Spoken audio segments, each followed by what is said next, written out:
I need you to stay with me through this entire story. Not because it is easy to hear. It is not easy to hear.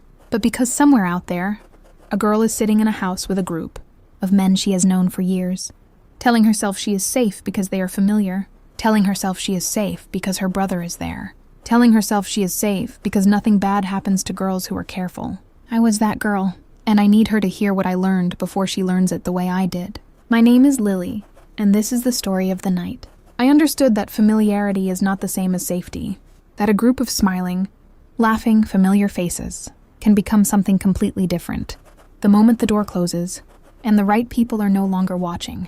This is also the story of how I survived it, and what every girl needs to know before she finds herself in a room like that. My brother James turned 26 on a Saturday in late September. I was 22.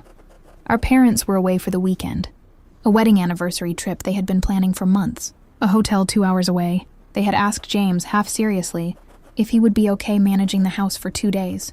He had laughed and told them he was 26, not 16. They had laughed back and driven away. Friday morning with a small overnight bag and the particular lightness of parents who no longer worry about leaving their adult children alone. I remember standing at the front door watching their car disappear around the corner. I remember the feeling of the house settling into its weekend quiet around me. I remember thinking it would be a good weekend. Peaceful. James would have his friends over Saturday night. They would be loud and take over the living room, and I would go upstairs with a book and order food to my room and ignore all of it. That was my plan.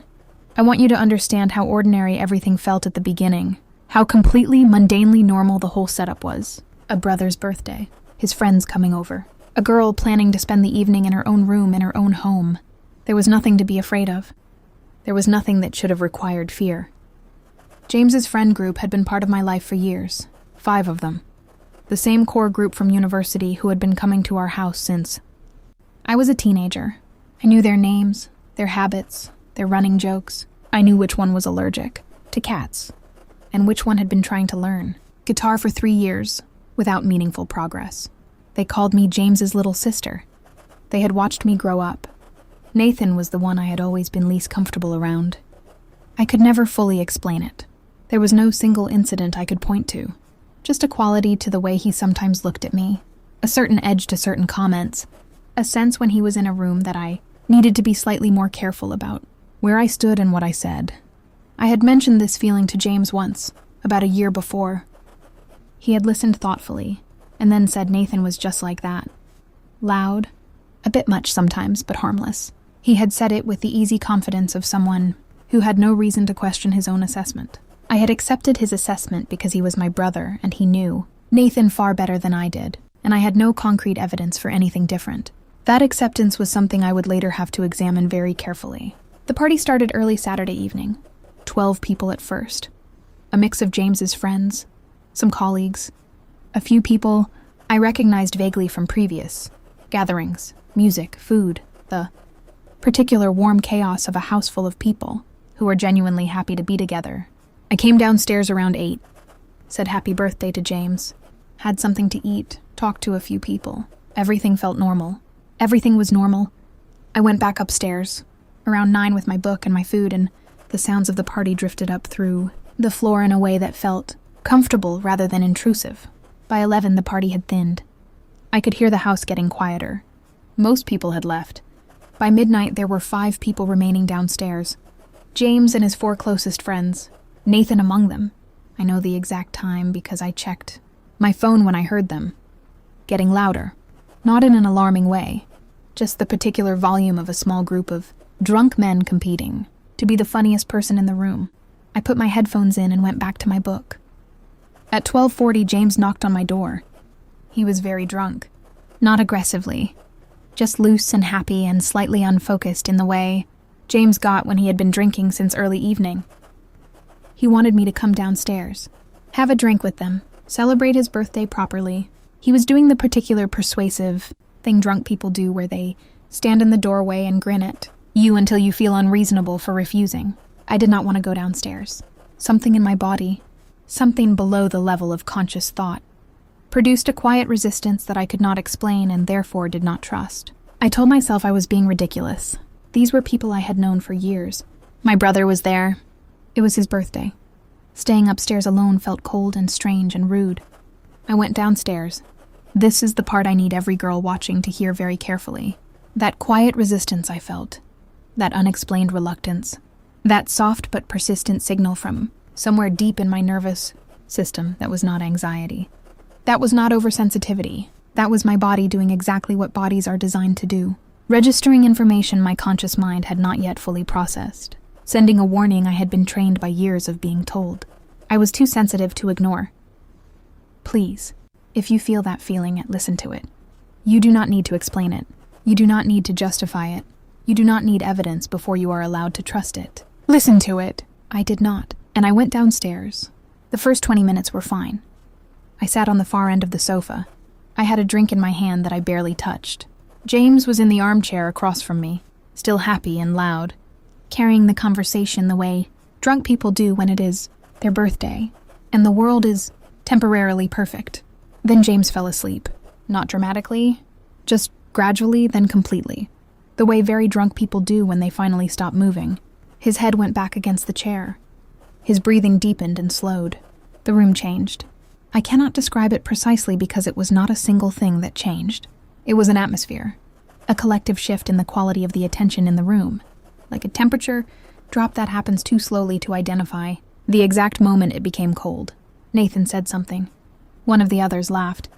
I did not fully catch the words, but I caught the tone, and the tone was wrong in a way that made my hands go still around my glass. I said I was tired and I was going to head upstairs. Nathan said I should stay. Not aggressively, not loudly. Just said it, the way someone states a fact rather than makes a request. One of the others shifted position on the sofa. Another one moved closer to the door. I want to be careful here about how I describe the next few minutes because I want you to understand the specific mechanics of what was happening without me, needing to detail every moment of it. What was happening was a coordinated closing of space. Not violent, not sudden, methodical, patient. The behavior of a group of people who had discussed this or something like it before the evening began. The cold that had been building in my chest since James fell asleep turned into something sharp and clarifying. I understood exactly what was happening, and I made a decision in that moment that I believe, with my whole heart, saved me from something I cannot fully let myself imagine. I did not try to reason with them. I did not try to negotiate or placate or smile my way toward the door. I did not make myself small and hope smallness would protect me. I opened my mouth and I screamed my brother's name. Not a frightened scream, not a pleading scream. The loudest, most deliberate sound I have ever made in my life. His full name, once, then again. The room froze. James woke up the way people wake when adrenaline does the work. Not gradually, but all at once, upright, eyes open. Taking in the room. He took in the room. I watched his face process what he was seeing. My expression. The positioning of his friends. The quality of the silence. And I watched something shift behind his eyes that told me he understood. Not completely. Not every detail, but enough. He stood up. He told them to get out. His voice when he said it was something I had never heard from my brother before. Quiet in the way that is more serious than shouting. Each of them left without another word. Nathan last, not looking at me as he went. The door closed. James sat down on the sofa and put his head in his hands. After a long time, he looked up at me and said, "Tell me everything. From the beginning, everything." And I did. What followed was not simple. Recovery from something like this is never simple, and I will not pretend otherwise. James reported Nathan to the police the following morning. Himself, not because I asked him to, but because he understood that what he had witnessed was not an isolated incident, but the endpoint of a pattern that had been building for a long time. My phone notes, months of quiet, careful documentation, became part of that report.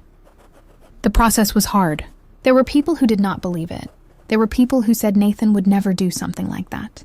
There were people who suggested that perhaps things had been exaggerated or misread. There are always those people. Their doubt is part of what makes this so hard to survive, but their doubt does not change what happened. Nathan faced formal consequences. The friend group collapsed. James lost people he had considered close for years. He told me once, during a difficult conversation several months later, that he would make that choice 1,000 times over.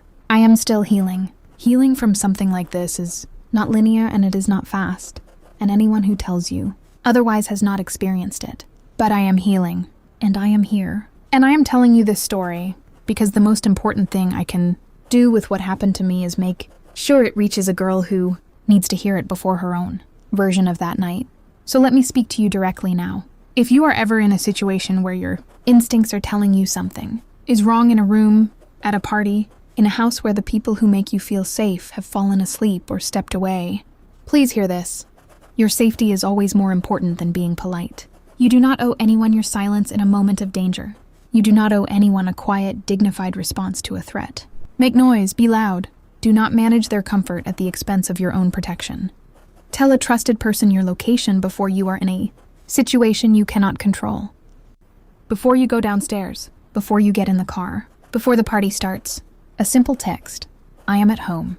James's friends are here. To one person who will notice if you stop responding. Document everything that makes you uncomfortable. Dates, times, words. Do not wait until something escalates. Start the record the first time something feels wrong. Trust your body. Not your analysis of whether your body's response is justified. Not your assessment of whether you have enough evidence to warrant the feeling. Your body, the quiet resistance, the cold in the chest, the thing that made you not want to go downstairs. That feeling is not weakness. It is not oversensitivity. It is the most sophisticated threat detection system ever built, and it was trying to protect you before your conscious mind had caught up. One final thing. If you are watching this and something like this has already happened to you, if you are carrying the weight of a night that nobody fully knows about yet, please hear me say this clearly. What happened to you was not your fault. Not because you went downstairs, not because you trusted familiar people, not because you did not leave sooner or scream sooner or tell someone sooner. None of those things make it your fault. The fault belongs entirely to the people who made a choice to treat another human being as something other than a person. You survived. That matters. You are here. That matters. And when you are ready, telling your story, even to one person, even quietly, that might be the thing that saves someone else. Lily survived, and so can you.